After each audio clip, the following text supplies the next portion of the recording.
노자는 말했습니다. 가득 채우면 넘치니 그만두는 것이 낫다. 그러나 우리는 평생 가득 채우는 삶을 살아왔습니다. 젊을 때는 더 가지려 애쓰는 것이 당연했지만 나이를 먹을수록 이상합니다. 비워야 할 나이의 삶은 오히려 더 무거워집니다.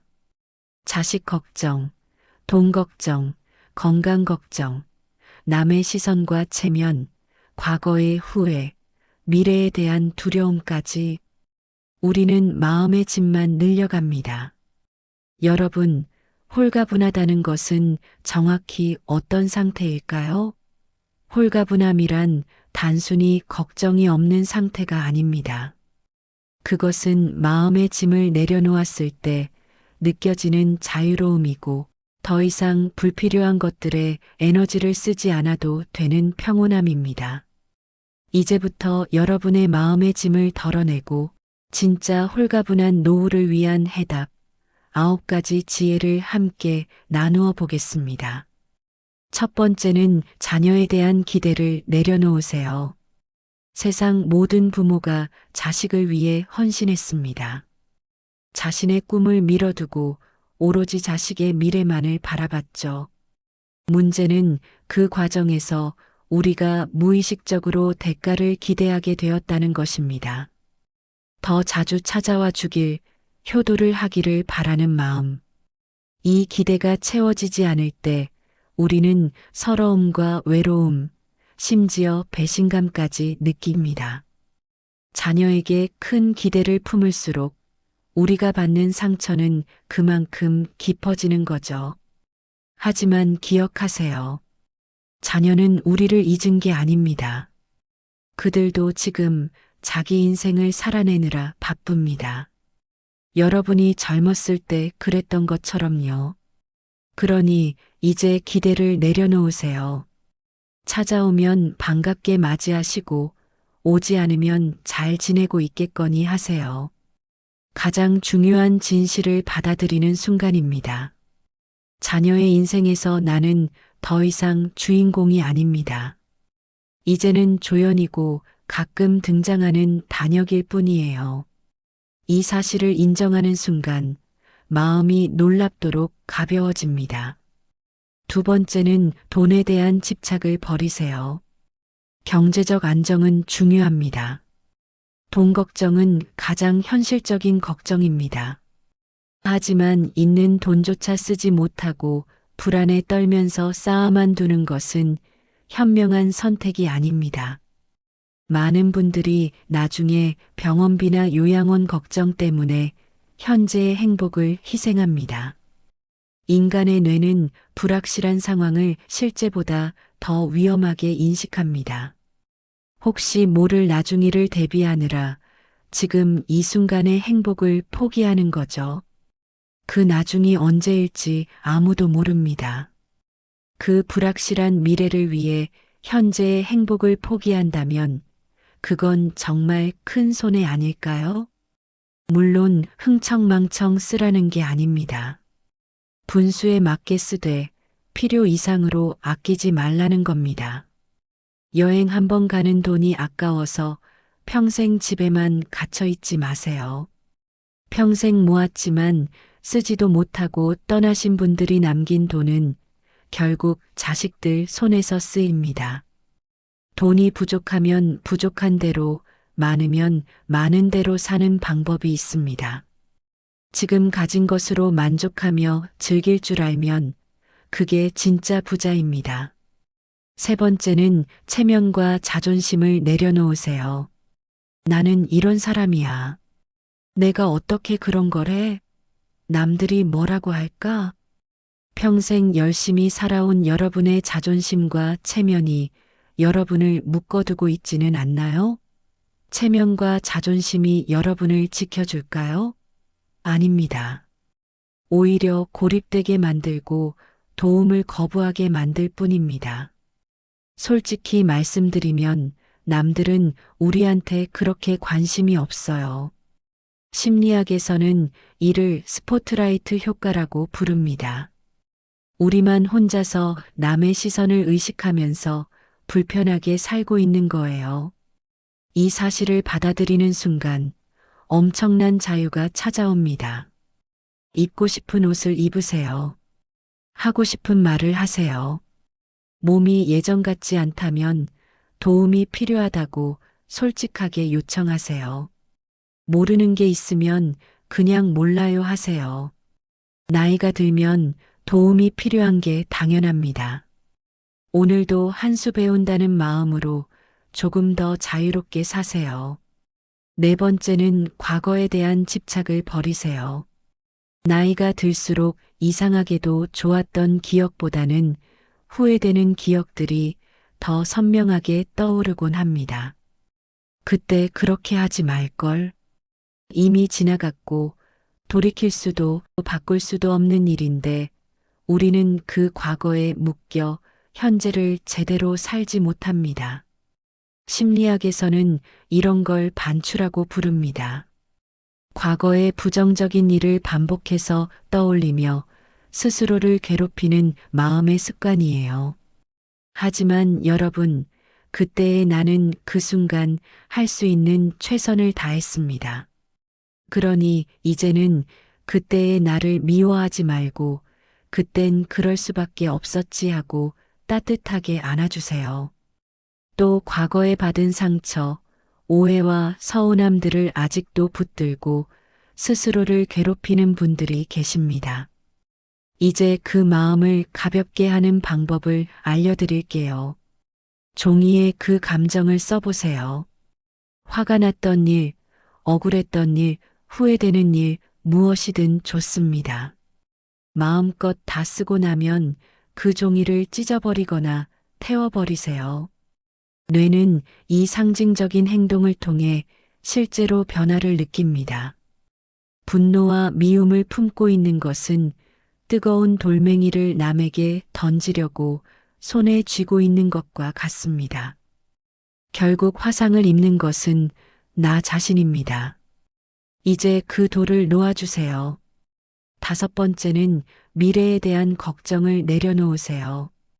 밤에 잠이 안 올 때 무슨 생각이 가장 많이 떠오르시나요? 아마 대부분 걱정일 겁니다. 건강은 괜찮을까? 돈은 충분할까?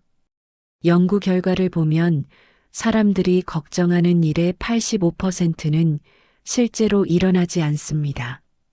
나머지 15%조차 대부분은 우리가 생각했던 것만큼 나쁘지 않았다고 합니다. 결국 걱정은 우리 마음속에서 만들어낸 상상일 뿐이에요. 걱정한다고 미래가 바뀔까요? 절대 바뀌지 않습니다. 단지 걱정은 여러분의 현재를 망칠 뿐이며 지금 이 순간을 즐기지 못하게 만듭니다. 미래를 걱정하기 전에 이렇게 해보세요.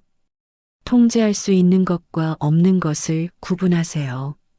내 힘으로 어쩔 수 없는 것은 걱정해봐야 소용없습니다. 일어나면 그때 대처하면 돼 하고 생각하는 순간 마음이 한결 가벼워집니다. 지금 이 순간에 집중하세요. 과거는 이미 지나갔고 미래는 아직 오지 않았습니다. 여러분이 가진 건 오직 지금뿐입니다. 지금 이 순간에만 집중하세요. 이것을 마음 챙김이라고 합니다. 최악의 시나리오를 받아들이세요. 건강이 나빠지면 치료받으면 되고 혼자 남으면 혼자 사는 법을 배우면 됩니다. 최악의 상황도 대처할 방법이 있습니다. 미래에 대한 걱정을 내려놓는 순간 현재가 행복해집니다. 그리고 행복한 현재가 쌓이면 그게 곧 행복한 미래가 됩니다. 여섯 번째는 소유물을 줄이세요. 나이가 들수록 짐은 가벼워야 합니다. 그런데 지금 집을 한번 둘러보세요. 물건들이 우리의 에너지와 시간을 갉아먹고 있다는 겁니다. 물건이 많을수록 스트레스가 높아지고 집안이 어수선할수록 평온함이 떨어집니다. 여러분, 이 물건들을 결국 누가 치우게 될까요? 우리가 떠난 뒤 그 짐은 고스란히 자식들이 정리해야 합니다. 버릴 줄 몰라서 쌓은 것들이 결국엔 자녀에게 부담이 됩니다. 물건을 버린다는 건 무언가를 잃는 게 아닙니다. 공간을 얻는 것이고 마음의 자유를 얻는 겁니다. 1년 이상 안 쓴 물건은 과감하게 버리세요. 1년 동안 안 썼으면 앞으로도 안 씁니다. 물건을 버리는 건 과거를 버리는 게 아니라 현재를 위한 공간을 만들고 미래를 위한 여유를 만드는 일입니다. 홀가분하게 살고 싶으시다면 물건부터 줄이세요. 7번째는 비교하지 마세요. 요즘 소셜 미디어를 보면 다들 행복해 보입니다. 그러면 우리는 문득 초라해지고 내 팔자는 왜 이 모양일까? 자괴감이 들기도 하죠. 하지만 그건 어디까지나 겉모습일 뿐입니다. 누구에게나 말 못할 사정이 있고 완벽한 인생은 없습니다. 남과 비교하면 끝이 없습니다. 항상 나보다 나은 사람이 있거든요. 비교는 단 한 번도 삶을 나아지게 한 적이 없습니다. 오히려 지금의 나를 더 불행하게 만들 뿐입니다. 장미와 국화를 놓고 어느 꽃이 더 아름다운가 하고 묻는 것과 같습니다.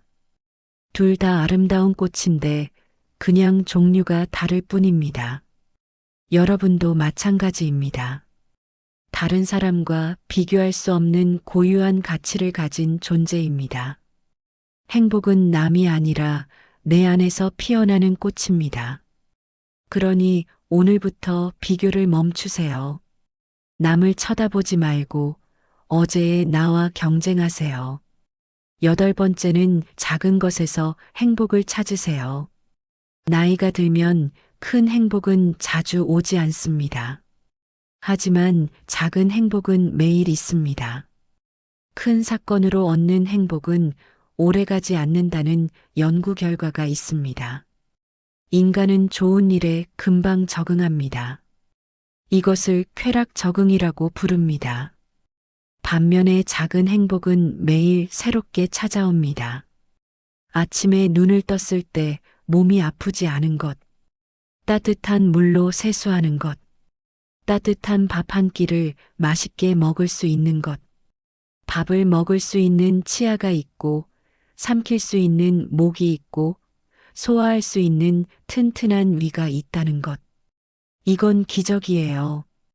여러분, 매일 감사한 것 3가지를 찾아보세요. 그걸 의식적으로 찾다 보면 삶이 달라집니다. 불행한 것만 보이던 삶에서 행복한 것들이 보이기 시작합니다. 그게 바로 작은 행복의 힘입니다. 9번째는 죽음을 받아들이세요.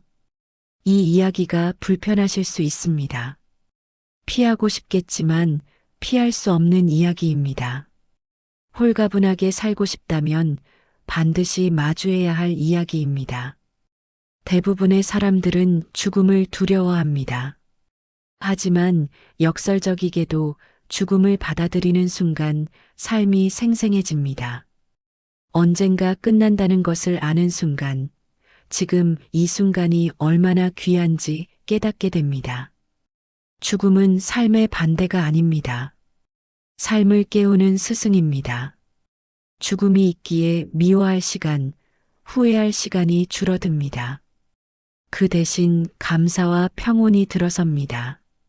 죽음을 자연스러운 과정으로 받아들이면 삶은 훨씬 단단해지고 남은 시간이 얼마나 소중한지 깨닫게 됩니다. 이제는 죽음을 준비하세요. 유언장을 쓰고 장례 방식을 정하고 자녀들에게 마지막 하고 싶은 말을 남기세요. 이것이 불길한 것이 아니라 책임 있는 어른의 자세입니다. 준비를 해두면 마음이 편안해지고 남은 시간을 더 의미 있게 보낼 수 있습니다. 홀가분함은 아무것도 갖지 않는 것이 아니라 불필요한 것을 내려놓는 거예요. 정말 중요한 것에만 집중하는 거예요. 포기하는 게 아니라 현명하게 선택하는 겁니다. 여러분 모두 남은 인생을 홀가분하게 행복하게 사시길 진심으로 바랍니다.